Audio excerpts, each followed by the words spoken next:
Fəsillərin dəyişməsi təkcə bitkilərin, ağacların, güllərin görünüşünü təzələmir. Eyni zamanda heyvanların sağlamlığına da təsir edir. Temperatur, rütubət və qidalanma rejimindəki fərqlər onların sağlamlığında müəyyən dəyişikliklər yaradır. Bəs mövsümün yenilənməsi ilə heyvanlarda hansı konkret dəyişikliklər baş verir və risklər nələrdir? Fəsil dəyişkənliyi havanın rütubəti və istiliyin dəyişməsi ilə əlaqədar heyvanlarda immunitet sisteminin zəifləməsinə və onlarda ciddi infeksiyon xəstəliklərin yayılmasına səbəb olur. Bu zaman heyvanlar müxtəlif xəstəliklərə yoluxa bilirlər.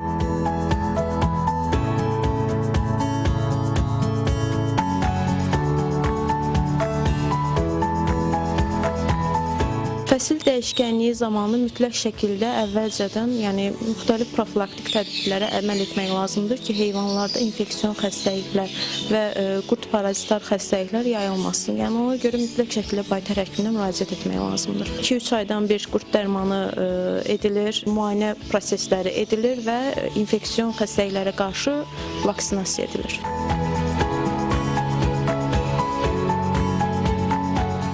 Küçə heyvanlarında daha çox rast gəlinir xəstəliklər, çünki infeksiyon proseslər onlarda daha sürətlə yayılır, nəinki ev heyvanlarında. Yaxşı olar ki, evdə heyvan saxlanılırsa, yəni ilk növbədə heyvanın sağlamlığı və sahibinin də sağlamlığı üçün proseslər mütləq edilməlidir. Unutmayaq ki, düzgün qulluq və vaxtında nəzarət heyvanlarımızın sağlam qalmasının əsas şərtidir. Nilufər Əlirzayeva, Ramil Qoca, Səhər Çağı.